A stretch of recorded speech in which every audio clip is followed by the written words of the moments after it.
What should I as a leader know about AI?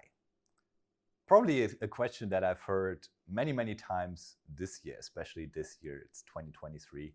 It's the year of AI since ChatGPT took over the stage, and now followed by their friends from Claude and Bard, and you have it, whatever kind of AI tool you prefer. So what should you know as a leader about AI is not a very easy question, because if we just look at all these chat tools that I just mentioned, this is just like one part of artificial intelligence, in this case, large language models. But there's quite a lot to learn about artificial intelligence, and it would be probably also the wrong approach to say every leader, every manager, every executive should be now an AI expert, as the internet sometimes portrays, right? That everybody now is an AI expert. But the field of AI is actually something that is developing since many years. And what can be an expert in one field doesn't necessarily mean that you can have this in like a weekend course. The important part about technology in general, but especially AI as a leader, as a manager, is probably not the obvious technical questions that many people put in the room. Because there are great, smart people out there that are sitting in labs that are developing all the algorithms and all the tools behind that. But what we as leaders should focus on, and as business executives, is what are we going to actually do with that? It's not that every company on this planet will build their own AI models in the future. It will be most likely that there will be infrastructures for artificial intelligence that we plug into. But then the question is, what are we going to do with that? And with that, we come more into ethical discussions, right? What is right or wrong to do with artificial intelligence? Think about customer support functions, right? We could easily put, back in the days, chatbots. Now we have more sophisticated chatbots. We can use that, right? There's no more human interaction involved. We can use AI tools to write scripts for videos.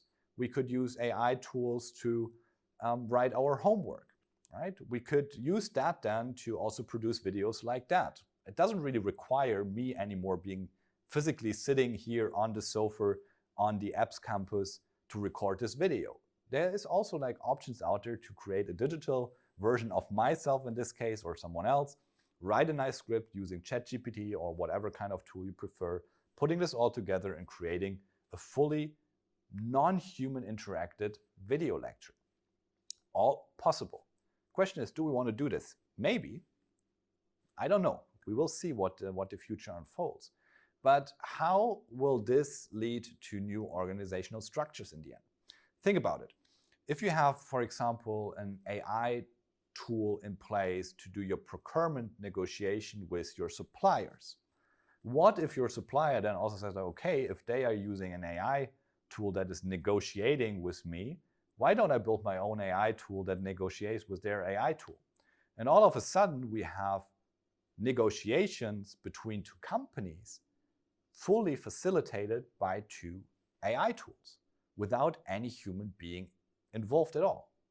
Is this good? Is this bad? I don't know. But we should have this discussion, right? Because this is a decision to take out, in this case, human interaction out of a value stream. Again, is this good or bad? We don't know. But we need to be prepared for that. We need to ask the right questions. What are the implications then on our business model? What are we going to do with all the people in the procurement department in this example that used to do the negotiation if now this is being done by tools? And probably only 10% of these tool-based negotiations goes back to a desk of a human being for a final review. So probably all of a sudden you have a lot of human capacity that is all of a sudden available. What do you do with that? Are you just firing the people? Could be an answer. Or are you finding some kind of a new job for them? Do they find like new tasks? What does it mean? Because we need to really prepare for that as an organization. We will ask these questions all the time. And then we need to also go into the edges, right? What are the scenarios where we probably want to have a human being involved? Think about like a high-risk situation. Maybe it's better in this high-risk situation that a human being is being involved. Or maybe not. Maybe it's the complete opposite, where we say like, oh, if there's a lot at stake, if the risk is very high, then probably machines should take over because they are rational, right? They take data, they take the facts that they have been fed with and come to a rational conclusion based on these data that is available.